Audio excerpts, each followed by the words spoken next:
조선 중기 음산한 겨울의 끝자락이었습니다.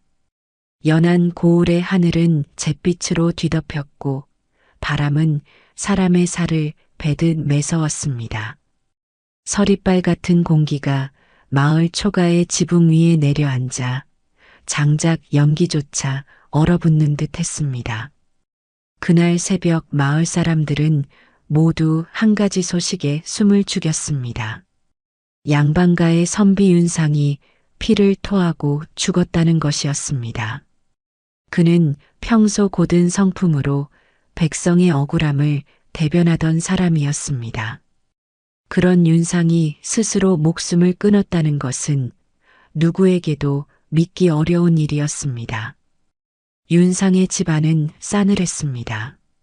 닫히지 않은 문틈 사이로 찬바람이 밀려들고 종이창이 달그락거렸습니다. 방 한가운데에는 시신 한 구가 누워 있었고 그 앞엔 붉은 글씨로 적힌 종이 한 장이 펼쳐져 있었습니다. 글씨는 힘이 일정치 않았고 획마다 진한 먹물이 번져 있었습니다. 붓끝이 종이에 닿았다 떨어질 때마다 터져나온 듯한 얼룩이 글 주변을 마치 피처럼 물들였습니다. 종이에는 단 한 문장. 내 피는 먹이요, 먹은 진실이니라. 그 문장은 마치 누군가의 절규 같았습니다. 그러나 이상하게도 그 글에서는 피비린내가 아닌 불에 댄 재냄새가 은은히 났습니다. 아이고, 스승님 어찌 이리 허망하게 가십니까? 젊은 제자 도윤은 새파랗게 질린 얼굴로 시신 앞에 무릎을 꿇었습니다. 그의 손끝이 떨렸고 눈가엔 피 맺힌 눈물이 번졌습니다. 그는 붉은 종이를 부여잡고 절규했습니다. 이건 분명 스승님이 직접 쓰신 겁니다. 밤새 아무 말씀 없이 글상자만 바라보시더니 이 새벽에 이런 일을. 도윤의 목소리는 공허하게 방안을 울렸습니다.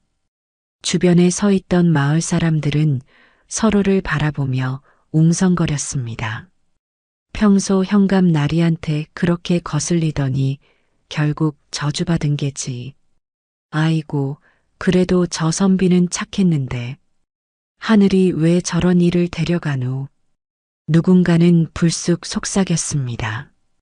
어젯밤에 윤상댁 문 앞에서 까마귀 3마리가 울었다더라. 흉조였지. 그 소리에 몇몇 여인들이 입을 막으며 눈을 돌렸습니다. 슬픔보다 더 짙은 건 두려움이었습니다. 관아의 관리가 다가와 냉정하게 말했습니다. 이건 분명 스스로 생을 마감한 것이오. 피로 쓴 유서도 남았으니 더 이상 떠들 필요 없소. 그 말에 제자 도윤은 이를 악물었습니다. 스승님은 비겁한 분이 아니셨습니다. 진실을 밝히려다 억울하게. 그러나 그 말은 끝까지 이어지지 못했습니다. 관리의 손이 그의 어깨를 억누르며 그를 막아섰기 때문입니다. 젊은 자네가 뭘 안다고 설치는 게요. 도윤의 눈에 분노가 번졌습니다. 그는 말없이 고개를 숙였지만 손은 떨리고 있었습니다. 그때 대문 밖에서 말발굽 소리가 들려왔습니다. 짙은 회색의 말을 탄 사내 한 명이 천천히 다가왔습니다. 긴 두루마기를 걸치고 허리에는 검은 매듭이 묶여 있었습니다. 그의 눈빛은 겨울 바람보다도 차가웠습니다. 그가 곧 조정의 암행어사 박문수였습니다. 백성들이 웅성이며 길을 터주었습니다. 그는 말에서 내려 신발의 먼지를 툭 털고 조용히 방 안으로 걸어 들어갔습니다. 그의 발자국이 마루에 닿을 때마다 삭은 나무가 낮게 신음했습니다. 박문수는 시신 앞에 무릎을 꿇고 종이를 집어들었습니다. 글씨를 한 획 한 획 따라가며 손끝으로 그 결을 느꼈습니다. 잠시 후 그는 눈을 가늘게 뜨며 종이에서 코끝을 스쳤습니다. 박문수가 낮은 목소리로 말했습니다. 이건 피의 냄새가 아니오. 타는 냄새요. 재와 기름이 섞인 듯한 불의 댄먹 냄새요. 그의 말에 방 안의 모든 시선이 그에게 쏠렸습니다. 관리의 얼굴이 굳어졌고 제자 도윤은 숨을 멈춘 듯 굳어섰습니다. 박문수가 다시 조용히 종이를 들어올리며 말했습니다. 글씨가 고르지 않소. 획이 이어지지 않고 중간마다 끊겼소. 마치 죽은 뒤 누군가 그 손을 잡고 억지로 쓴 듯하오. 한 관리가 비웃듯 말했습니다. 어사나리, 그건 단순한 피의 흔적입니다. 죽어가던 자의 손이 떨렸겠지요. 박문수가 냉정하게 그를 향해 눈을 돌렸습니다.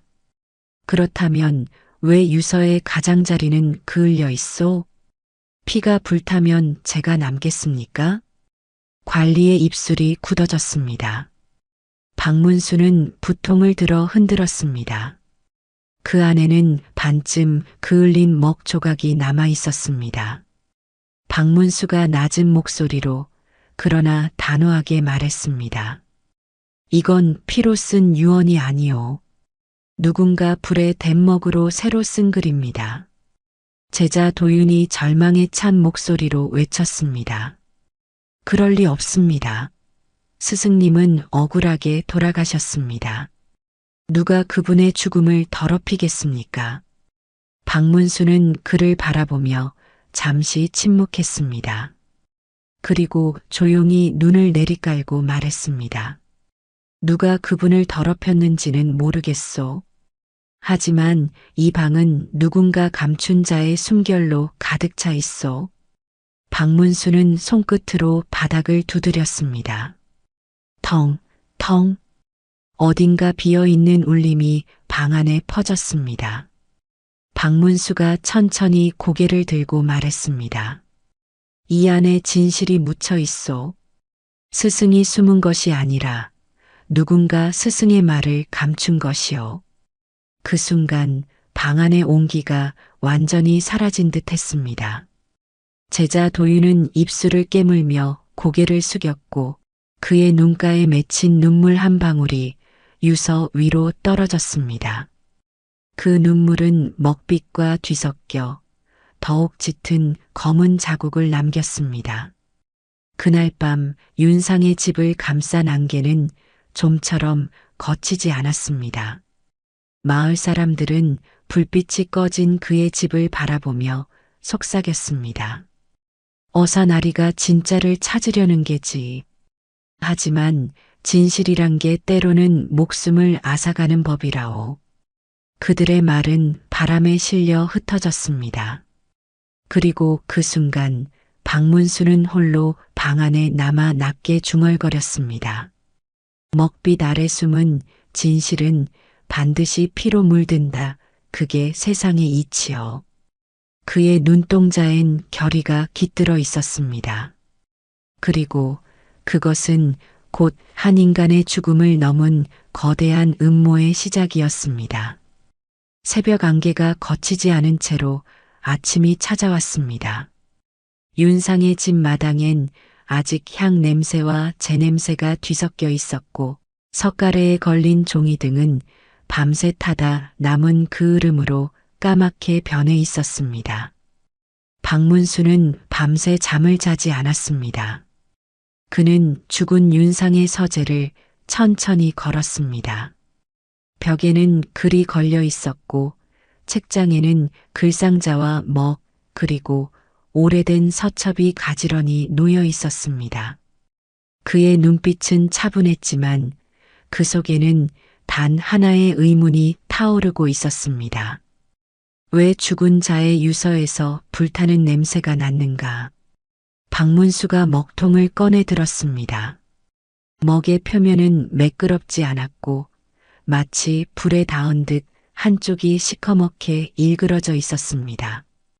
그는 코끝에 가까이 가져가 냄새를 맡았습니다. 박문수가 낮은 목소리로 중얼거렸습니다. 이건 먹이 아니라 재를 섞은 것 같소.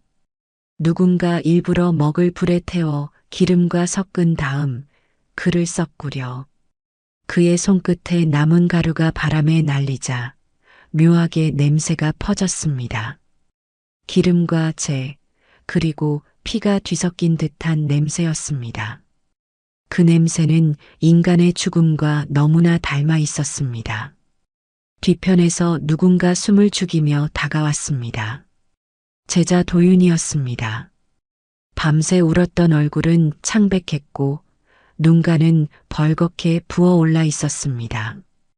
그는 두 손을 가지런히 모은 채 떨리는 목소리로 말했습니다. 어사날이 밤새 스승님의 혼이 제게 말을 거는 것 같았습니다. 그를 보아도 그 눈빛이 아직 떠오릅니다. 박문수는 조용히 그를 바라보았습니다. 그리고 고요한 목소리로 말했습니다. 사람의 혼은 거짓을 두려워하지. 하지만 거짓을 감춘 혼은 늘 울부짖지. 도윤의 어깨가 움찔했습니다. 그는 박문수의 시선을 피하며 손끝을 꽉 쥐었습니다. 박문수는 책장 옆으로 다가갔습니다. 책 사이에 작은 두루마리가 끼워져 있었습니다. 그는 그것을 조심스레 꺼내 펼쳤습니다. 두루마리에는 윤상의 필체로 적힌 글귀가 남아 있었습니다. 진실은 불에 타도 재로 남는다. 박문수가 천천히 눈을 좁히며 중얼거렸습니다. 불에 탄 유서, 불에 댄 먹, 그리고 불 속의 문장. 누군가 이 불을 이용해 모든 것을 감추려 했구나. 그때 도윤이 놀란 얼굴로 다가왔습니다. 그건 스승님의 글입니다. 예전에도 불이 진실을 태운다고 하셨습니다. 부패한 자들을 고발하려 하셨지만 현감이 듣지 않았습니다. 박문수가 차분하지만 단호하게 말했습니다. 그래서 누가 그분을 죽였소? 아니면 누가 그분을 대신해 진실을 썼소? 도윤은 입을 다물었습니다. 그의 손이 떨리고 눈동자가 흔들렸습니다. 박문수는 그 미묘한 떨림을 놓치지 않았습니다. 잠시 후 박문수는 유서의 종이를 다시 펼쳤습니다.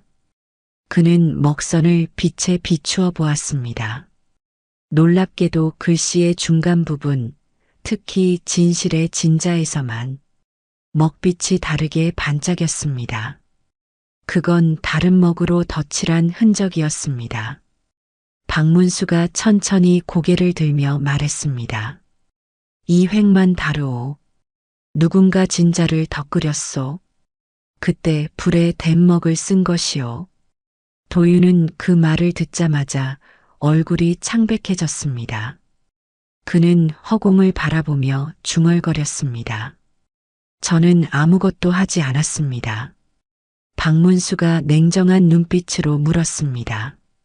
스승의 유서에 손뗀 자가 누구인지 자네가 모를 리 없지 않소? 도윤은 울음 섞인 목소리로 말했습니다. 저는 다만 스승님의 명예를 지키고 싶었습니다. 그분은 현감의 부정을 세상에 알리려 했습니다. 그 일 때문에 죽임을 당하셨습니다. 그래서 저는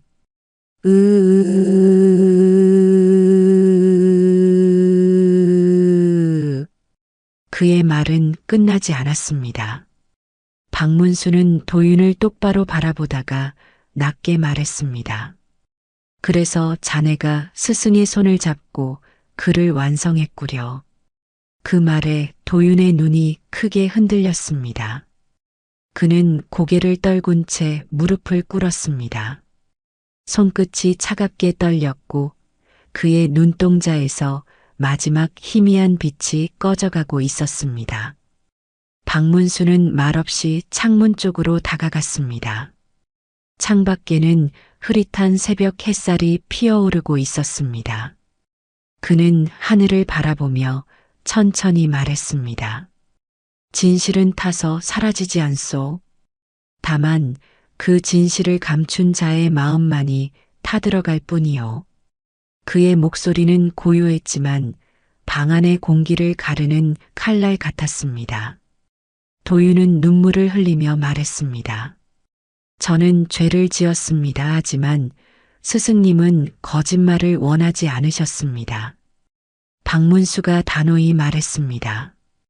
그대의 거짓이 불러온 건 연민이 아니라 또 다른 죽음이요. 자네는 스승의 이름으로 진실을 속였소. 밖에서는 까마귀 한 마리가 울며 날아올랐습니다. 그 울음소리는 윤상의 집 지붕 위를 한참 맴돌다 사라졌습니다. 박문수는 그 울음을 잠시 바라보다가 조용히 중얼거렸습니다. 진실은 늘 검은 먹빛 속에서 피어나지.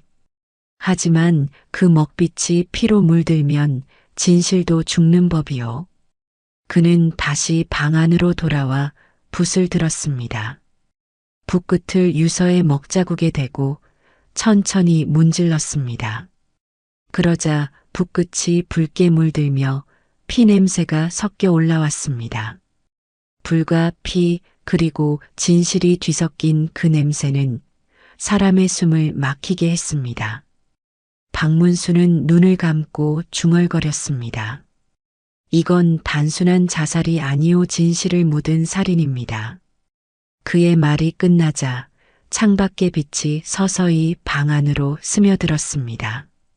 그리고 그 빛은 윤상의 유서를 비추며 검게 번진 먹빛 속에서 새로운 시작을 알리는 듯 반짝이고 있었습니다.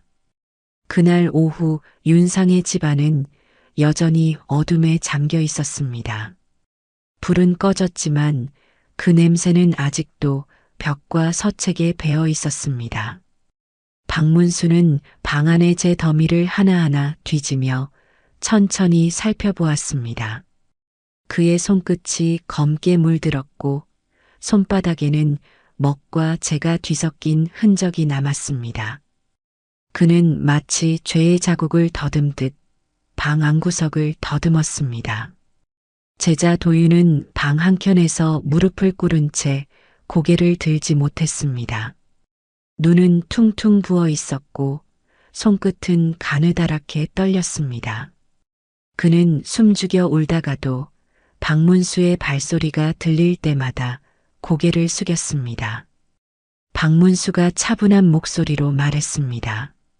자네는 어젯밤에 스승의 방에 들어왔지? 도윤이 놀란 얼굴로 고개를 들었습니다. 저는 시신을 본 것도 오늘 아침이 처음이옵니다. 박문수가 차가운 눈빛으로 말했습니다. 거짓말은 눈빛에서 냄새가 나오지. 자네 눈은 죄책감의 냄새로 가득하오. 도윤은 말없이 입술을 깨물었습니다. 그의 눈가에서 눈물이 흘러내렸지만 박문수는 단 한 번도 시선을 거두지 않았습니다. 박문수는 방 한쪽의 서책장을 유심히 살폈습니다. 그 책장은 겉보기에 멀쩡했지만 한 곳만 유난히 그을음이 짙었습니다. 그는 손가락으로 벽을 두드리며 낮게 중얼거렸습니다. 박문수가 의심스러운 눈빛으로 말했습니다. 불이 이곳에서 시작됐군. 하지만 이상하오 이 방에서 불을 낸 흔적은 없는데 왜 벽이 이렇게 그을렸지? 그는 손가락 끝으로 그을린 벽을 눌러보았습니다. 그 순간 얇은 흙벽이 툭 하고 갈라지며 금이 생겼습니다. 박문수는 그 틈에 작은 칼을 꽂아 조심스레 벽을 벗겼습니다. 그 안에는 낡은 장부 한 권이 숨어 있었습니다. 표지는 반쯤 타 있었고 겉면엔 재가 덕지덕지 붙어 있었습니다. 하지만 장부의 가장자리에 붉은 글씨로 선명히 남은 네 글자. 세금장부. 박문수의 눈빛이 번뜩였습니다. 박문수가 낮게 중얼거렸습니다. 세금장부라 스승이 죽기 전까지 현감의 세금 부정을 조사했다 했지? 도윤이 눈물을 닦으며 고개를 끄덕였습니다. 예, 그렇습니다. 스승님은 매달 세금이 백성에게서 걷어들여진 양과 다르다고 하셨습니다. 현감이 절반을 빼돌려 별당의 은행에 숨긴다는 소문이 있었습니다. 박문수가 장부를 펼치며 조용히 말했습니다. 그래서 이 장부를 감춘 것이로군. 스승의 죽음은 자살이 아니라 이 장부와 함께 타버린 진실이요. 그는 장부의 재 속에서 희미한 글씨를 손끝으로 더듬었습니다. 그 글씨는 검게 그을렸지만 글자의 끝마다 희미한 붉은 점이 묻어 있었습니다. 박문수가 낮은 목소리로 말했습니다. 붉은 점 먹이 아니라 피요.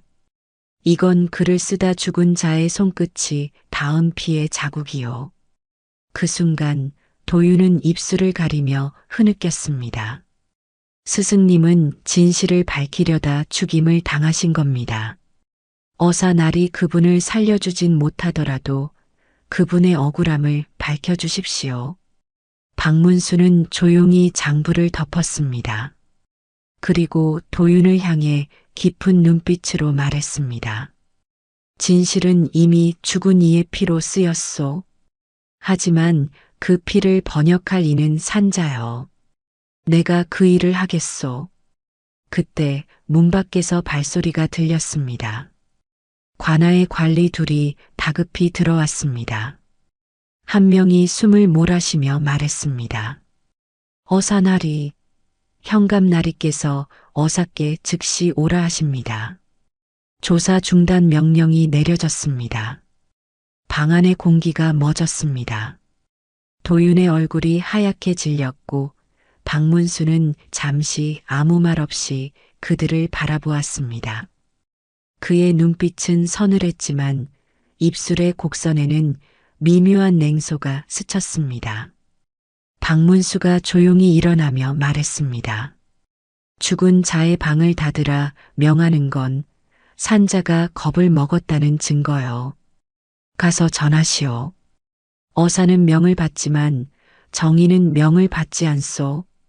관리들이 숨을 삼키며 서로를 바라봤습니다. 그들은 감히 대꾸하지 못한 채 고개를 숙였습니다. 그날 밤 박문수는 혼자 남은 서재에서 장부를 다시 펼쳤습니다. 불에 탄 글자들이 바람에 흩날리며 마치 윤상의 손길이 남은 듯 흔들렸습니다. 그는 손끝으로 글을 따라 읽었습니다. 현감, 부정부패 관리이며 오늘은 거둔 세금 중에 은 17냥이 사라짐. 백성에게는 고통만 남음. 그리고 그 밑에 붉은 점 2개. 마치 선혈처럼 짙었습니다. 박문수는 눈을 감은 채 낮게 중얼거렸습니다. 이 글을 태운 건 현감이 아니라 진실을 두려워한 자의 손이었겠지. 창밖에서는 바람이 일었습니다. 제 더미가 흩날리며 방 안을 돌아다녔고 그제 속에서 장부의 글씨 하나가 드러났습니다. 불은 죄를 감추지 못한다. 박문수는 천천히 고개를 들었습니다. 그의 눈빛은 어둠을 꿰뚫는 듯 맑고 차가웠습니다. 그렇다. 불은 죄를 감추지 못하지. 그러나 인간은 언제나 불보다 어둡구나. 그는 그 말을 끝으로 붓을 들어 장부 한쪽에 짧게 글을 남겼습니다. 어사 박문수, 진실을 불러내다. 그 순간 창밖에서는 천둥이 울렸습니다. 하늘이 요동치듯 흔들렸고 박문수의 눈빛 속에서 결의가 번쩍였습니다. 그는 속으로 다짐했습니다. 내가 반드시 그 불의 근원을 찾아내리라. 진실은 태워도 남는 법이니. 그날 저녁 비가 그치고 해가 기울며 고을의 관아는 붉은 빛에 물들었습니다. 서쪽 하늘은 불타는 듯 붉었고 그 빛이 기와 위에 내려앉아 마치 세상이 한꺼번에 타오르는 듯 했습니다. 하지만 그 아름다운 불금 속에는 누군가의 피와 같은 불길한 기운이 깃들어 있었습니다. 박문수는 관아의 마당을 천천히 걸었습니다. 그의 발밑에는 바람에 날린 종이 조각과 재가 흩어졌습니다. 그 재들은 마치 불에 탄 진실의 파편처럼 느껴졌습니다. 현감의 내실로 들어서자 방안 공기가 무겁게 내려앉았습니다. 상석에는 현감 유태옹이 앉아 있었고 그의 옆에는 관아 서리들이 고개를 숙이고 있었습니다. 그들의 얼굴은 두려움과 불안으로 굳어 있었지만 현감의 눈빛만은 서늘하고 날카로웠습니다. 현감 유태옹이 냉소 띤 목소리로 말했습니다. 어사나리께서 어찌 그리 열정이 과하신가. 고작 스스로 생을 마감한 한 선비의 일에 마을과 관아를 뒤흔드시니 말이오. 박문수는 담담한 얼굴로 그를 똑바로 바라보며 말했습니다. 사람의 죽음이 고작이라면 나리의 생명 또한 그리 무겁지 않겠군요. 순간 방 안의 공기가 싸늘하게 식었습니다. 서리들이 숨을 삼키며 고개를 숙였습니다. 현감의 미간이 찌푸려졌지만 박문수는 눈빛 하나 흔들리지 않았습니다. 박문수가 천천히 걸어 상석 앞에 섰습니다. 그는 품에서 검게 그을린 장부 한 권을 꺼냈습니다. 표지가 반쯤 타고 붉은 글씨로 세금장부라 적힌 그 장부를 탁자 위에 올려놓았습니다. 박문수가 단호한 목소리로 말했습니다. 이 장부를 아시오? 백성에게서 거둔 세금을 절반만 올리고 나머지는 나리의 창고로 들어갔다는 증거요. 현감의 얼굴이 굳었습니다. 그러나 그는 이내 미소를 지으며 비웃는 듯 말했습니다. 참 어사나리. 그 장부가 불에 타 있다 하여 어찌 그게 진실이란 말이오? 죽은 자가 남긴 불탄 글을 어찌 믿을 수 있겠소? 박문수는 조용히 미소 지었습니다. 불은 죄를 감추지 못합니다. 하지만 거짓말은 불보다 오래 남지요. 현감의 눈썹이 꿈틀거렸습니다. 그 순간 문가에서 발소리가 들렸습니다. 그곳에는 제자 도윤이 서 있었습니다. 얼굴은 창백했고 손에는 아직 떨림이 남아 있었습니다. 박문수가 도윤을 바라보며 말했습니다.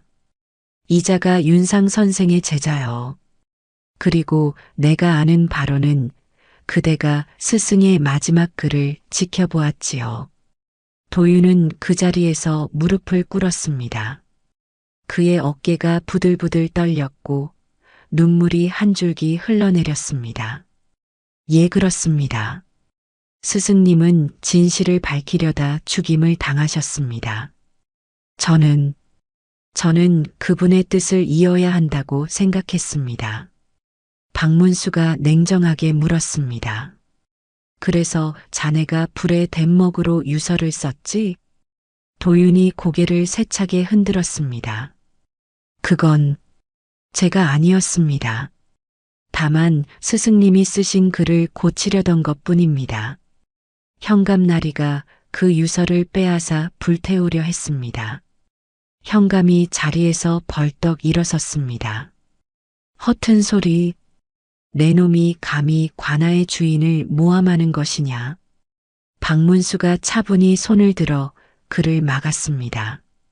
그의 손끝이 공기를 가르며 조용하지만 강한 울림을 냈습니다. 박문수가 냉정하게 말했습니다.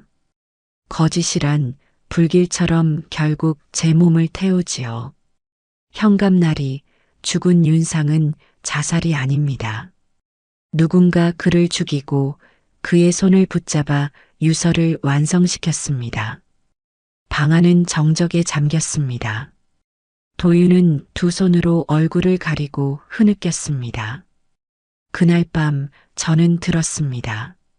스승님의 외침을요. 진실은 타지 않는다고 그 말이 마지막이었습니다. 그의 눈물은 바닥에 떨어져 재와 섞여 검게 번졌습니다. 그 모습은 마치 먹빛이 흘러내리는 듯 했습니다. 박문수가 도윤의 어깨에 손을 얹었습니다. 그의 손끝은 단단했지만 눈빛은 따뜻했습니다. 박문수가 낮은 목소리로 말했습니다. 울지 마시오. 자네는 진실을 가리려 하지 않았소. 다만 지키려 했을 뿐이요. 하지만 지키는 법을 몰랐을 뿐이지. 도윤이 흐느끼며 말했습니다. 저는 죄인입니다. 스승님을 지키지 못했습니다. 박문수가 조용히 말했습니다. 죄는 진실을 두려워하는 자에게 있습니다. 자네의 눈물은 아직 진실을 향하고 있어. 그 순간 바람이 문틈을 스치며 등잔불을 흔들었습니다. 불빛이 춤추듯 흔들리며 방 안의 그림자들이 요동쳤습니다. 현감의 얼굴에도 불빛이 스쳤습니다. 그 미세한 빛의 흔들림 속에서 박문수는 눈을 좁혔습니다. 그의 마음 속에서 이미 결론이 내려졌습니다. 이 현감이 진실의 중심에 서 있다. 밖으로 나오자 해는 완전히 저물고 있었습니다. 어둠 속에서 까마귀 한 마리가 관아 지붕 위를 날아올랐습니다. 그 울음은 마치 죽은 윤상의 혼이 부르짖는 듯 했습니다. 박문수는 하늘을 올려다보며 낮게 중얼거렸습니다. 이제 불씨는 찾았소. 이 불은 곧 관아를 삼킬 것이오. 그의 눈빛은 결연했습니다. 그리고 그 눈빛은 정의의 불길처럼 서서히 타오르고 있었습니다. 그날 밤이 깊었습니다. 윤상의 집은 여전히 싸늘했고 불은 꺼졌지만 공기 속에는 아직 재 냄새가 가시지 않았습니다. 창문 사이로 달빛이 스며들며 방 안의 모든 것을 희미하게 비추었습니다. 박문수는 홀로 방 안에 앉아 있었습니다. 등잔불 하나가 흔들렸고 불빛은 벽에 길게 그림자를 만들었습니다. 그림자 속의 먹빛 글씨들이 마치 누군가의 시선처럼 그를 바라보고 있었습니다. 그는 부통과 장부 그리고 불탄 종이를 차례로 살펴보다가 손을 멈추었습니다. 문득 벽 한쪽의 색이 다른 것을 발견했습니다. 유난히 매끄럽고 빛의 각도에 따라 은근히 빛이 달랐습니다. 박문수가 낮은 목소리로 중얼거렸습니다. 불길이 닿지 않았는데 이 벽만 유독 검게 타 있구려. 마치 누군가 의도적으로 그 흐름을 남긴 듯하오. 그는 손끝으로 벽을 두드렸습니다. 텅텅 묘하게 울림이 비어 있었습니다. 박문수는 가만히 웃었습니다. 박문수가 확신에 찬 어조로 말했습니다. 숨겨진 게 있소. 불의 냄새는 진실을 가리지 못하오. 그때 방문이 살짝 열리며 도윤이 조심스럽게 들어왔습니다. 그의 얼굴은 초췌했고 눈에는 피곤과 두려움이 뒤섞여 있었습니다. 손에는 향초 하나가 들려 있었고 희미한 불빛이 그의 손가락 사이에서 떨렸습니다. 도윤이 불안한 목소리로 말했습니다. 어사날이 이렇게 늦은 시각까지 이곳에 계십니까? 스승님이 이 방에서 피를 토하며 쓰러지신 곳이라 저는 들어오기도 두렵습니다. 박문수가 고요하게 말했습니다. 두려움은 죄를 감추는 벽을 두껍게 만들 뿐이요. 자네의 스승은 거짓을 남기지 않았소. 다만 진실을 숨겨두었지. 도윤의 눈이 흔들렸습니다. 숨겼다고요? 스승님이요? 박문수가 조용히 고개를 끄덕였습니다. 그래. 사람은 진실을 말할 수 없을 때 벽에 남기지. 그는 허리춤에서 작은 송곳을 꺼내 벽의 틈새를 긁기 시작했습니다. 가루가 떨어졌고 작은 균열이 생겼습니다.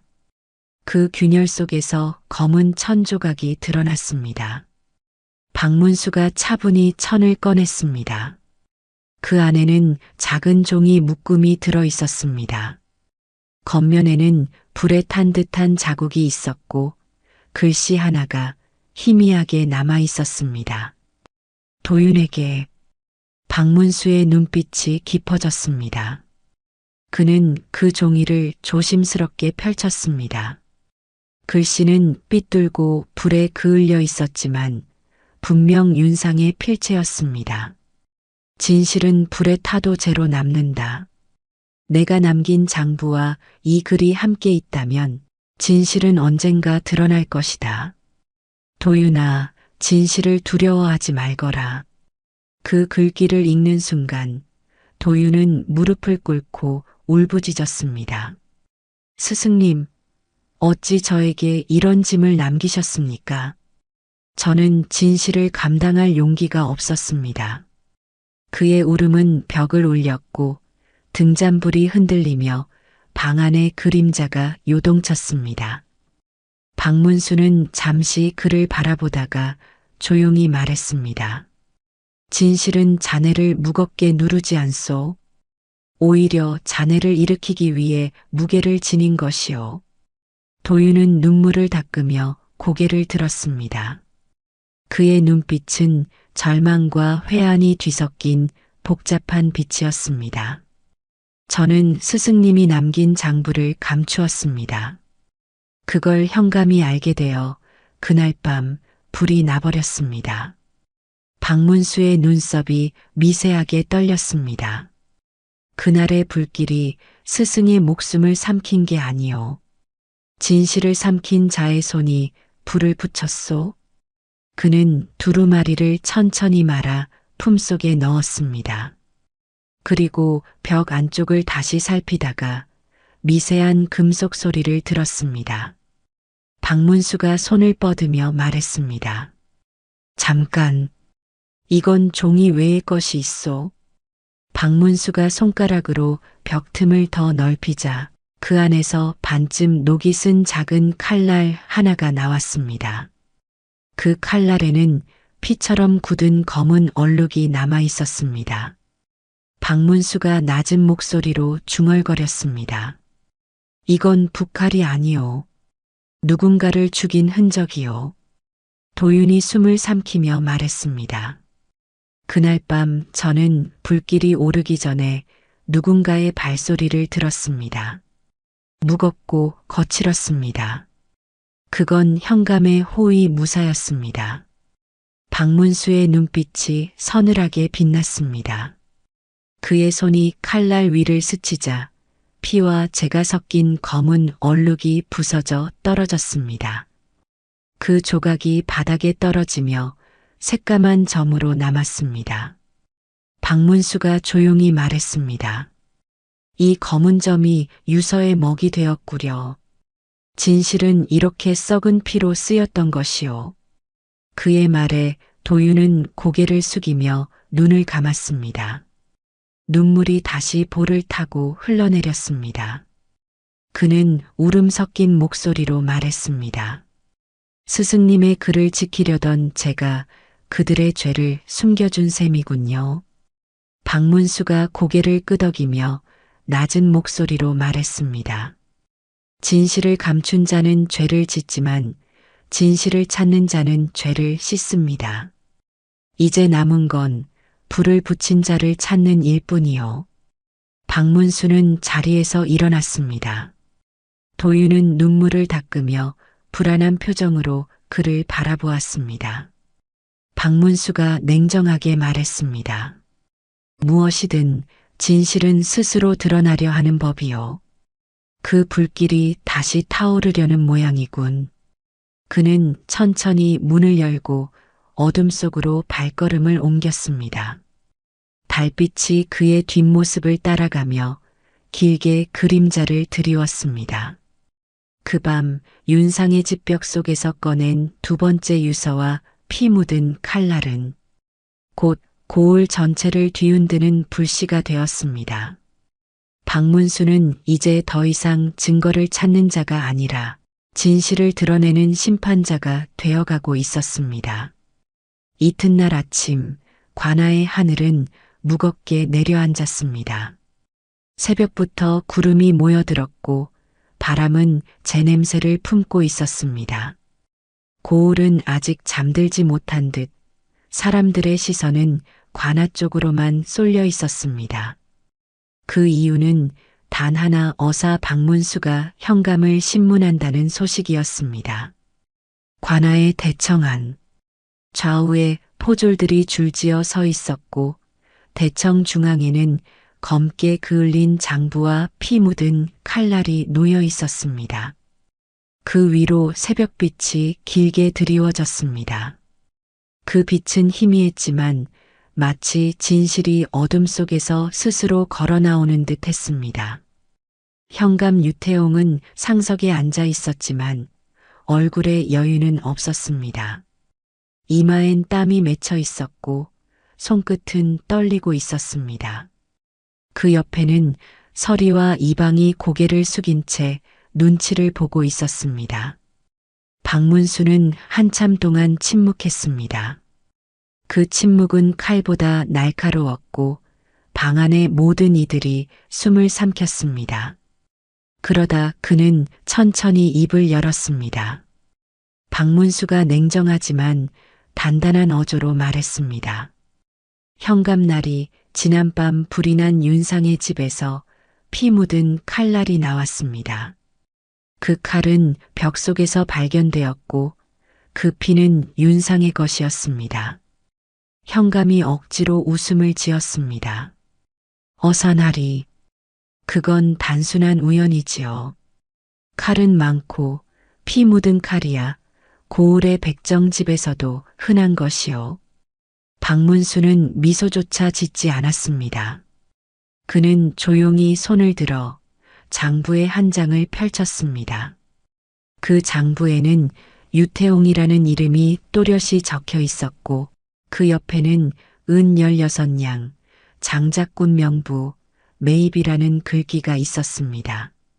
장작꾼, 바로 그날 밤 윤상의 집에 장작을 나르던 사람의 직함이었습니다. 박문수가 서늘한 눈빛으로 말했습니다. 현감나리, 나리의 이름이 이 장부에 적혀 있소. 그리고 그 장작꾼, 바로 그가 불을 질렀소. 누가 그를 고용했는지 이제 설명해 보시오. 현감의 미소가 사라졌습니다. 그는 시선을 피하며 손을 떨었습니다. 그 순간 대청문이 열리며 포졸 하나가 도윤을 끌고 들어왔습니다. 도윤의 얼굴은 새하얗게 질려 있었고 손목엔 밧줄이 묶여 있었습니다. 박문수가 놀란 표정으로 말했습니다. 도윤을 왜 데려왔소? 포졸이 머리를 숙이며 말했습니다. 현감나리의 명입니다. 윤상 선생의 유서를 위조한 혐의로 압송하라 하셨습니다. 박문수의 눈빛이 번쩍였습니다. 그는 천천히 상석으로 걸어가 현감을 정면으로 바라보았습니다. 박문수가 분노를 누른 목소리로 말했습니다. 진실을 밝히는 일을 죄인으로 만든다니. 불을 지른 것도 모자라 진실을 또 태우려 하는 것이오? 현감이 비웃으며 말했습니다. 어사날이 감히 말씀드리지만 조정의 명은 명이요. 한낱 백성의 유서 따위로 관리를 신문하다니 무엄하지 않소? 박문수는 그를 노려보았습니다. 그의 눈빛은 마치 벼락처럼 번쩍였습니다. 그 순간 대청의 공기가 바짝 마르며 긴장감이 팽팽히 올랐습니다. 박문수가 낮지만 단호한 목소리로 말했습니다. 조정의 명이 백성의 눈물을 막을 수 있다면 그 명이야말로 불의의 명이요. 나는 왕의 명을 받았으나 백성의 억울함에 더 큰 명을 받았소. 그의 말에 포졸들과 서리들이 고개를 들었습니다. 방 안에 있던 이들 중 누구도 숨을 쉬지 못할 만큼 긴장감이 감돌았습니다. 박문수는 다시 장부를 펼쳤습니다. 그는 손끝으로 불에 탄 글귀를 짚으며 말했습니다. 이 장부의 불길은 자연스레 난 게 아니오. 누군가 의도적으로 불을 질렀고 윤상은 그 안에서 죽었소. 그런데 이상하지 않소? 유서의 먹이 불에 댄 먹이였다는 것. 그건 누군가 불을 붙이고 남은 재로 글을 더 썼다는 뜻이요. 현감이 헛기침을 했습니다. 그게 왜 저라는 증거가 되오? 박문수가 냉소를 띠며 말했습니다. 왜냐하면 관아 창고에 있는 먹 중 유일하게 불에 댄 먹은 나리의 서재에서 나왔으니까. 그 말에 서리 하나가 고개를 숙이며 중얼거렸습니다. 맞습니다. 현감나리 서재에 불탄 먹 조각이 있었습니다. 현감이 벌떡 일어나 서리를 노려보았습니다. 입 닥치지 못하겠느냐? 하지만 이미 늦었습니다. 박문수가 천천히 걸어가며 낮게 말했습니다. 이제 불의 주인은 밝혀졌소. 윤상을 죽인 건 칼이 아니라 나리의 탐욕이었소. 현감의 얼굴이 하얗게 질렸습니다. 그는 무너지는 듯 자리에 주저앉았습니다.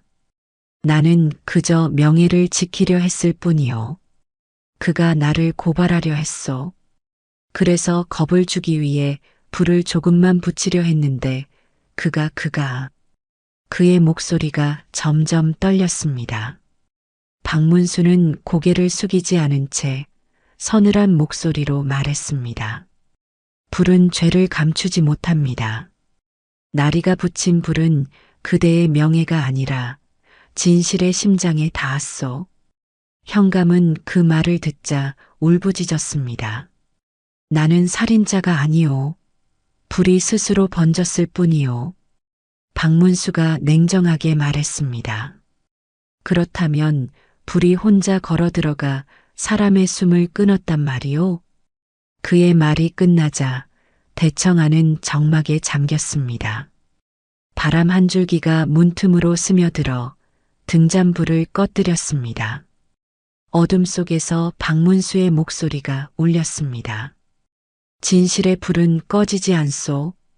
죄인은 불 속에서도 그림자를 남기지. 그 말과 함께 포졸들이 현감을 포박했습니다. 도윤은 고개를 숙인 채 눈물을 흘렸습니다. 그의 눈에서 흐른 눈물 한 방울이 바닥의 재 위로 떨어졌습니다. 그리고 그 재가 물들며 먹빛처럼 번져갔습니다. 박문수는 그 모습을 잠시 바라보다가 낮게 중얼거렸습니다. 피로 쓴 유언이 아니라 먹으로 쓴 정이었구나.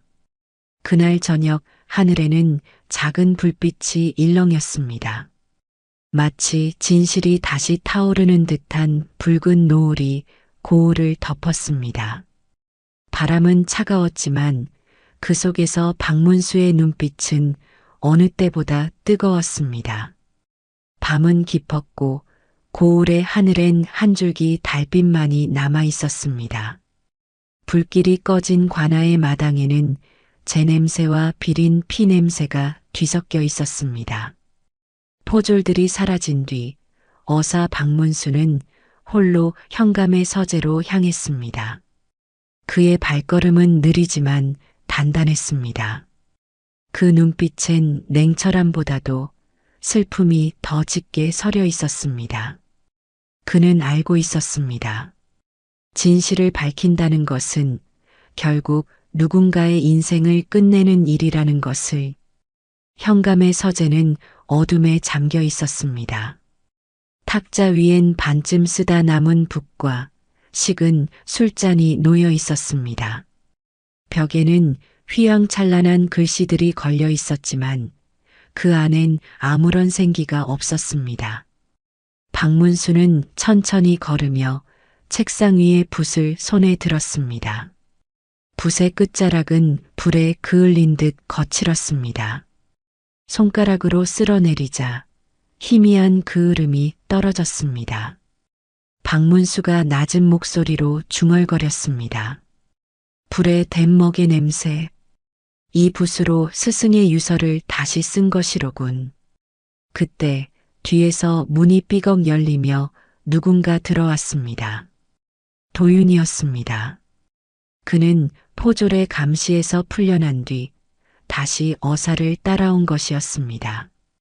그의 눈은 충혈되어 있었고 입술은 하얗게 말라 있었습니다.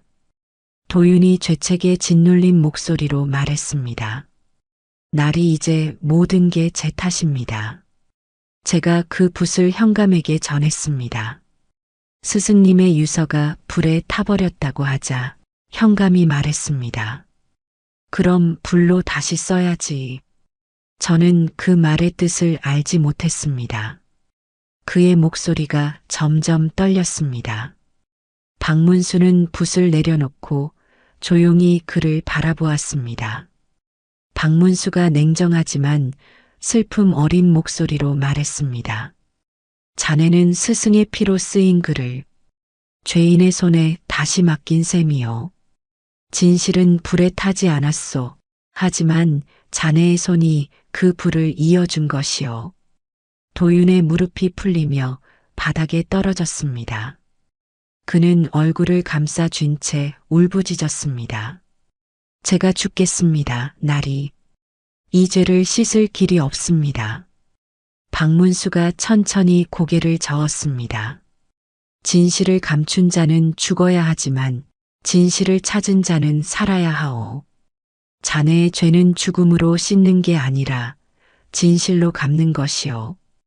그때 서재의 벽 쪽에서 바람이 새어나왔습니다. 작은 틈 사이로 재가 흩날렸고 그 안에서 먹 냄새가 진하게 풍겨왔습니다. 박문수는 그곳으로 다가가 손을 넣었습니다. 그 안에는 불에 타다 남은 작은 먹 조각들이 들어 있었습니다. 그 조각마다 다른 냄새가 났습니다. 박문수가 조심스럽게 하나를 들어 말했습니다. 이건 윤상의 서재에서 쓰이던 먹이 아니오. 이건 관아의 먹이오. 나리의 먹은 고급스러운 송염먹이지만 윤상은 서민의 기름먹을 썼지. 그는 두 먹 조각을 함께 문질렀습니다. 순간 하나는 부서지고 하나는 그대로 남았습니다. 부서진 건 현감의 먹이었고 남은 건 윤상의 먹이었습니다. 박문수가 낮은 목소리로 말했습니다. 진실은 오래된 먹처럼 남는 법이요. 불에 댄 거짓은 결국 스스로 부서지지. 그는 다시 벽 안을 더듬었습니다. 그 안에서 종이 한 장이 더 나왔습니다. 종이에는 먹빛 글씨가 희미하게 번져 있었고 글귀 하나가 남아 있었습니다. 내 피는 먹이요, 먹은 진실이니라. 박문수는 눈을 감았습니다. 그는 천천히 그 글씨 위에 손을 올리며 중얼거렸습니다.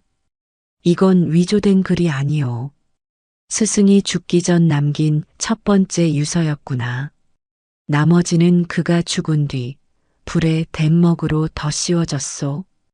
도윤이 흐느끼며 말했습니다. 그럼 스승님은 마지막까지 진실을 쓰려 하신 겁니까? 박문수가 단호하지만 차분히 말했습니다. 그렇소. 그분은 불 속에서도 글을 썼고 죽음 속에서도 진실을 남겼소. 도윤은 눈물을 닦으며 손을 모았습니다. 그럼 전 그 글을 다시 써야 합니다. 불로 덮인 진실을 다시 밝혀야 합니다. 박문수는 고개를 끄덕이며 붓을 건넸습니다. 그 붓은 윤상의 서재에서 가져온 아직 그을음이 남은 붓이었습니다. 박문수가 담담하게 말했습니다. 이 붓으로 스승의 이름을 다시 쓰시오. 진실은 거짓보다 더 오래 살아남는다는 걸 보여주시오. 도윤은 떨리는 손으로 붓을 들었습니다. 그는 바닥에 펼쳐진 백지를 향해 손끝을 내밀었습니다. 붓끝이 닿자 먹이 번졌고 한 획 한 획이 살아나듯 움직였습니다. 그의 눈에서 눈물이 떨어져 종이에 번졌습니다. 그 먹빛 위로 박문수가 천천히 말했습니다. 이제 됐소. 진실은 다시 글로 태어났소. 그 순간 창문 밖에서 새벽빛이 스며들었습니다. 불에 그을린 서재 안으로 은은한 빛이 내려앉았고 그 빛은 도윤의 손끝에서 흘러나온 먹빛을 부드럽게 감싸주었습니다. 박문수는 천천히 고개를 들어 하늘을 바라보며 말했습니다. 윤상 선생, 이제 부디 눈을 감으시오. 당신의 제자가 먹으로 쓴 진실이 세상에 불로 남지 않을 것이오. 그의 말이 끝나자 바람이 불며 등잔불이 꺼졌습니다. 하지만 방 안은 이상하게도 어둡지 않았습니다. 먹빛 글씨 위에 달빛이 내려앉아 마치 살아있는 듯 은은히 빛났습니다. 그리고 그날 밤 고을의 하늘은 이상하게도 붉었습니다. 달빛이 희미했고 구름은 불길처럼 일렁였습니다. 관아의 대청에는 등불 하나만이 깜빡이며 어둠 속을 비추었습니다. 그 불빛 아래에는 두 사람의 그림자가 길게 늘어져 있었습니다. 한 사람은 어사 박문수, 그리고 다른 한 사람은 포승줄에 묶인 현감 유태홍이었습니다. 박문수는 아무 말 없이 책상 위에 종이를 꺼냈습니다. 그 종이에는 도윤이 새로 쓴 윤상의 글씨가 선명히 남아 있었습니다. 글의 마지막에는 먹빛이 짙게 번졌고 그 번짐 속엔 사람의 눈물 자국이 섞여 있었습니다. 박문수가 차가운 눈빛으로 말했습니다. 이건 윤상 선생의 제자가 스승의 진실을 다시 쓴 글이요. 먹은 불타지 않소. 하지만 거짓은 타고 남지 않소. 현감이 조롱하듯 웃었습니다. 어사나리, 또 그 종이 타령입니까? 사람은 죽으면 끝이요. 글은 바람에 날리면 그만이지요. 박문수가 고요히 말했습니다. 글은 죽지 않소. 그대가 불로 태워도 먹으로 남고 피로 남소. 그의 목소리는 차분했지만 대청 안의 공기를 가를 만큼 서늘했습니다. 등잔불이 흔들렸고 현감의 그림자가 떨렸습니다. 박문수는 천천히 걸으며 책상 위에 불에 탄 먹 조각을 올려놓았습니다. 그리고 그 옆에 윤상의 먹 조각을 나란히 두었습니다. 그 차이는 분명했습니다. 하나는 부서졌고 하나는 단단히 남아 있었습니다. 박문수가 냉정한 어조로 말했습니다. 현감나리, 이것이 두 종류의 먹이요. 불에 댄 먹은 거짓이고 검게 남은 먹은 진실이요. 윤상의 글씨는 후자요. 그러나 그대의 유서는 불에 댄 먹으로 더 씌워졌소. 현감의 얼굴이 점점 창백해졌습니다. 손끝이 미세하게 떨렸고 입술이 파르르 흔들렸습니다. 그는 억눌린 듯 중얼거렸습니다. 나는 단지 명예를 지키려 했소. 그가 나를 무너뜨릴 글을 썼소. 그래서 불을 질렀소. 하지만 죽일 뜻은 없었소. 박문수는 냉정하게 그 말을 받아쳤습니다. 불은 죄의 양을 재지 않소. 부치는 자의 의도와 상관없이 모든 것을 태우지. 그대가 붙인 불은 명예를 지킨 것이 아니라 양심을 불태운 것이요. 그 순간 문이 열리며 도윤이 들어왔습니다. 그는 흰 옷차림으로 손에는 먹 묻은 붓을 들고 있었습니다. 그의 얼굴은 초췌했지만 눈빛만은 단단했습니다. 도윤이 흔들리는 목소리로 말했습니다. 현감날이 이제 그만하십시오. 스승님이 남긴 말은 진실은 불에 타도 재로 남는다였습니다. 하지만 당신은 그 재마저 밟아버렸습니다. 현감이 울분에 찬 목소리로 외쳤습니다. 너도 똑같다. 내가 유서를 지키지 않았더라면 이런 일은 없었을 것이다. 도윤의 눈에 눈물이 맺혔습니다. 그는 고개를 떨구며 말했습니다. 맞습니다. 저는 죄인입니다. 하지만 제 죄는 침묵이었고 당신의 죄는 불이었습니다. 그 말이 끝나자 대청 안의 공기가 정지했습니다. 바람 한 줄기조차 멈춘 듯 세 사람의 숨소리만 들렸습니다. 박문수가 서서히 책상을 돌아 현감 앞에 섰습니다. 그의 손에는 유서와 먹 조각 그리고 붓 한 자루가 들려 있었습니다. 그 붓은 윤상이 생전에 쓰던 것이었습니다. 박문수가 담담하지만 강한 어조로 말했습니다. 이 붓은 피로 젖었소. 이 글은 먹으로 남았소.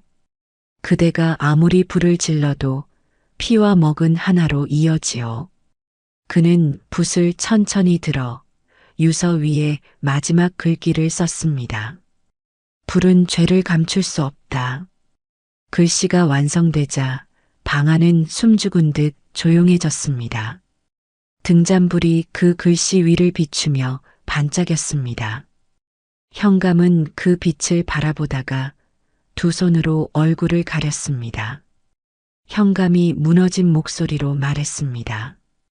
그날 밤 윤상이 내게 찾아와 경고했소. 백성의 고통을 외면하면 언젠가 불이 나리라. 나는 그 말이 두려웠소. 그래서 나는 그저 그만하라는 겁을 주기 위해 불을 질렀소. 그 불이 내 손에서 나갔는데 그가 불 속으로. 그의 목소리는 점점 끊어졌습니다. 그리고 마침내 그는 고개를 떨궜습니다. 포졸들이 다가와 그를 포박했지만 그는 더 이상 저항하지 않았습니다. 박문수는 잠시 눈을 감았습니다. 등잔불이 꺼질 듯 흔들렸고 도윤의 손에서 붓이 떨어졌습니다. 그 붓 끝에는 아직 먹이 묻어 있었고 바닥에 떨어진 그 한 방울이 새까맣게 번졌습니다. 박문수가 낮은 목소리로 말했습니다. 이 먹 한 방울이 불보다 더 무겁구나. 오늘 밤 불은 졌고 먹이 이겼다. 그 말과 함께 등잔불이 꺼졌습니다. 하지만 방 안은 어둡지 않았습니다. 달빛이 창문을 넘어들어와 새로 쓴 유서 위를 비추었습니다. 글씨의 먹빛이 은은히 빛났고 그 위에서 윤상의 혼이 미소 짓는 듯 했습니다. 박문수는 하늘을 바라보며 조용히 합장했습니다. 윤상 선생, 그대의 진실은 이제 사람들의 입에서 전해질 것이요. 불은 꺼졌고 정의는 타올랐습니다. 그리고 그는 천천히 몸을 돌려 도윤의 어깨를 잡고 관아 밖으로 걸어 나갔습니다. 새벽이 막 열리고 있었고 동쪽 하늘에 푸른 빛이 퍼지고 있었습니다. 그 빛 속에서 박문수의 옷자락이 바람에 흩날렸습니다. 그의 뒷모습은 마치 어둠을 짊어진 한 줄기 빛 같았습니다. 자백이 끝난 현감은 포승줄에 묶여 관아 뜰에 꿇어앉아 있었고 백성들은 침묵 속에서 그를 바라보고 있었습니다. 그들의 얼굴에는 분노도 연민도 없었습니다. 다만 오랜 세월 억눌린 숨결이 천천히 풀려나오고 있었습니다. 박문수는 대청 위에 서 있었습니다. 손에는 검게 그을린 장부 한 권이 들려 있었고 그 장부의 가장자리는 여전히 제 냄새를 풍기고 있었습니다. 그것은 윤상이 목숨을 걸고 지키려 했던 진실의 기록이었습니다. 박문수가 낮은 목소리로 말했습니다. 이 장부는 백성의 피요, 진실의 흔적이요. 불이 이 글을 삼켜도 그 뜻은 사라지지 않습니다.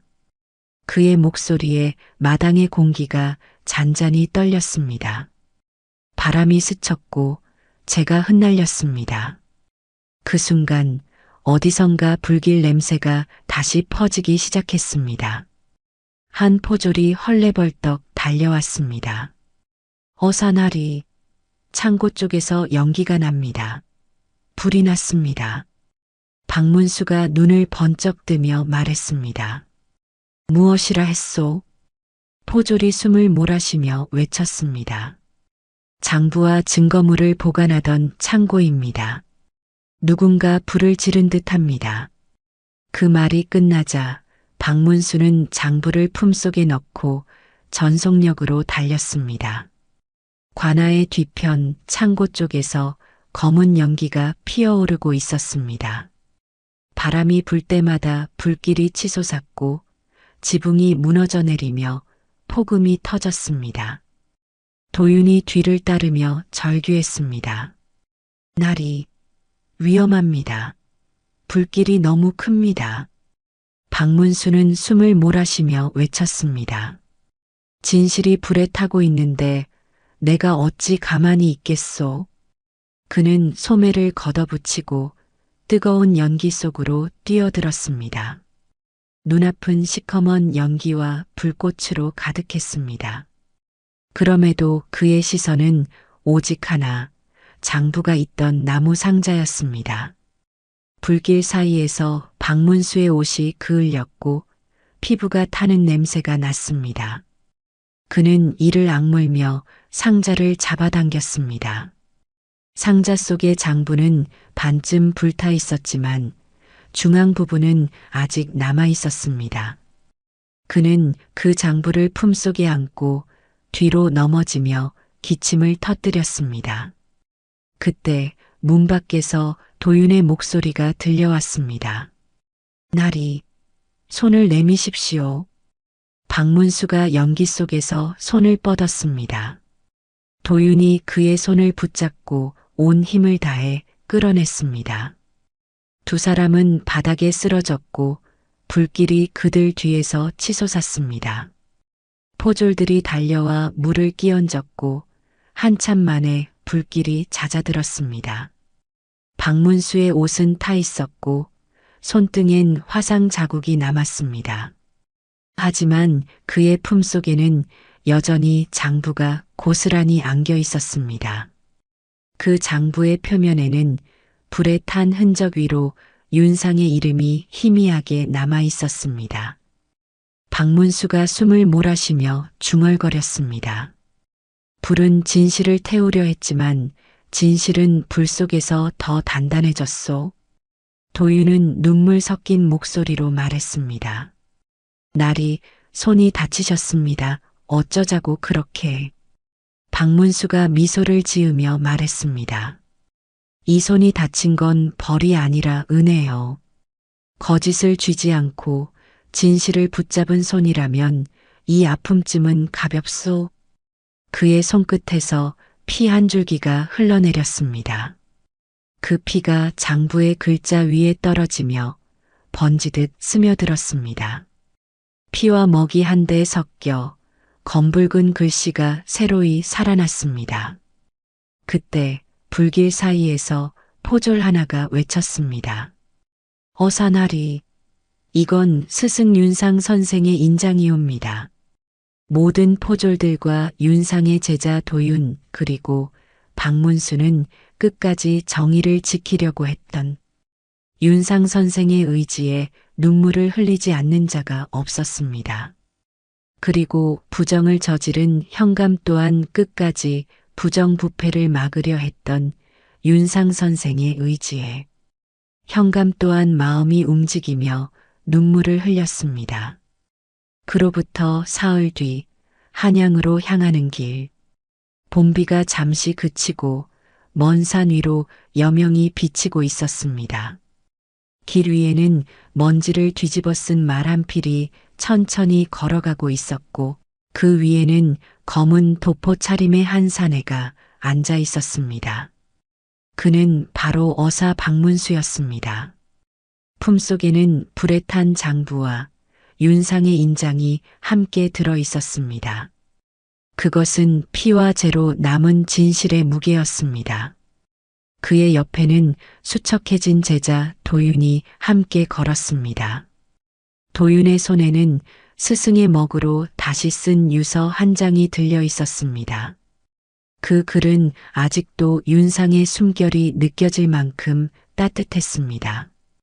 한양에 도착한 그날 경복궁의 근정전 앞에는 왕과 대신들이 모여 있었습니다. 대청 아래로 박문수가 장부를 두 손에 들고 무릎을 꿇었습니다. 그의 옷은 그을음으로 얼룩졌고 손등에는 불에 댄 상처가 선명했습니다. 박문수가 낮고 진중한 목소리로 말했습니다. 전하, 연한 고을의 현감 유태옹이 백성의 세금을 가로채고 그것을 감추기 위해 충직한 선비 윤상을 죽였습니다. 이 장부와 유서가 그 증거입니다. 왕의 눈이 서서히 장부 위로 내려갔습니다. 불에 탄 가장자리를 따라가자 중앙에는 윤상의 글씨가 또렷이 남아 있었습니다. 백성의 고통은 임금의 눈물이다. 그 글귀 앞에서 근정전의 공기가 멈춘 듯 고요해졌습니다. 왕이 떨리는 목소리로 말했습니다. 이 글은 불에 탔는데도 사라지지 않았구나. 박문수가 고개를 숙이며 말했습니다. 예, 전하. 불은 죄를 감추려 했지만 먹빛은 꺼지지 않았습니다. 이 먹은 피와 진실이 섞인 것이옵니다. 왕의 눈에 눈물이 맺혔습니다. 그는 손수 장부를 덮으며 조용히 말했습니다. 윤상은 충신이요, 백성을 위한 선비였다.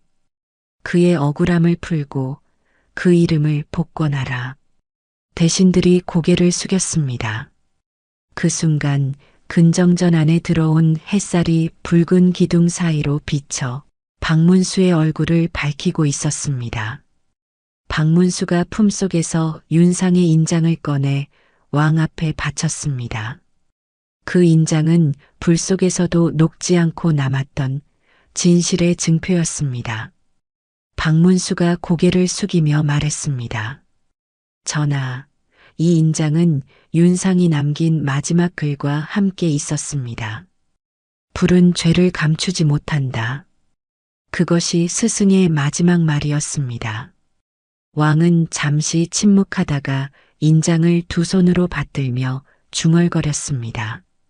불은 꺼지고 진실은 남는다. 그것이 백성을 다스리는 도리구나. 의식이 끝나자 궁궐 밖으로 나선 박문수는 하늘을 올려다보았습니다. 구름이 걷히고 긴 밤을 뚫고 새벽빛이 피어오르고 있었습니다. 그 빛은 마치 불길이 사라진 자리에 피어난 새 생명 같았습니다. 도윤이 조심스럽게 다가와 떨리는 목소리로 말했습니다. 나리, 이제 모든 게 끝났습니다. 스승님의 이름도 진실도 다시 세상에 살아났습니다. 박문수가 잔잔한 미소를 띠며 말했습니다. 끝이 아니라 시작이요. 불이 모든 것을 태운 자리에 먹빛이 남았으니 그 먹빛이 백성의 글이 되고 진실의 기록이 될 것이요. 두 사람은 궁을 나서며 천천히 걸었습니다. 햇살이 대지 위로 내려앉았고 새벽의 공기가 따뜻했습니다. 박문수는 손끝의 화상 자국을 바라보며 조용히 중얼거렸습니다. 이 상처가 사라지면 오늘의 고통도 잊히겠지. 하지만 진실은 상처처럼 남아 사람들의 마음에 새겨질 것이요. 도윤은 눈시울을 붉히며 고개를 끄덕였습니다. 저도 그렇게 믿겠습니다, 나리. 먹빛은 언젠가 다시 사람들의 글이 되어 불보다 강한 빛을 낼 겁니다. 그날 아침 궁궐의 종이 울리고 왕의 명이 나라 전역에 전해졌습니다. 선비 윤상의 억울함을 풀고 그를 충문관으로 추서하라. 백성들은 장터와 마을마다 모여 눈물을 흘렸습니다. 누군가는 불길이 꺼진 날 하늘이 눈물을 흘렸다고 말했습니다. 해가 완전히 떠올랐습니다. 궁궐의 지붕 위에서 햇살이 번져가며 검게 남은 먹빛이 서서히 황금빛으로 빛났습니다. 박문수는 하늘을 향해 마지막으로 중얼거렸습니다. 불은 죄를 감췄고 진실은 먹으로 남았으니 이제 세상은 그 먹빛으로 써 내려가겠지. 그의 눈빛이 빛에 잠겼습니다. 그 순간 모든 소리와 냄새, 고통과 죄가 사라지고 오직 한 줄기 먹빛만이 하늘 위로 길게 이어졌습니다. 그가 내민 것은 불 속에서도 녹지 않고 남은 작은 금속 인장이었습니다. 박문수가 그것을 받아들었습니다. 표면엔 붉은 글씨로 새겨진 글귀가 또렷했습니다. 불은 죄를 감추지 못한다. 박문수의 눈에 눈물이 맺혔습니다. 그는 인장을 두 손으로 감싸쥐며 낮게 말했습니다. 윤상 선생, 이 불은 이제 끝났습니다. 당신의 피로 남은 글이 세상의 빛으로 피어나고 있습니다. 불길이 완전히 꺼지자 하늘에는 새벽빛이 퍼졌습니다. 관아의 지붕 너머로 새들이 날았고 그들의 울음이 고요를 깨웠습니다. 박문수는 장부를 품에 안고 무릎을 꿇은 채 땅에 머리를 숙였습니다. 도윤이 울먹이며 말했습니다. 나리 스승님이 하늘에서 기뻐하실 겁니다. 박문수가 조용히 고개를 끄덕이며 말했습니다. 진실은 불에 타지 않고 사람의 마음에 남는 법이지요. 이제 남은 건 이 장부를 왕께 올리는 일뿐이요. 그 새벽 관아의 불길은 꺼졌지만 박문수의 마음속에서는 정의의 불이 더욱 뜨겁게 타올랐습니다.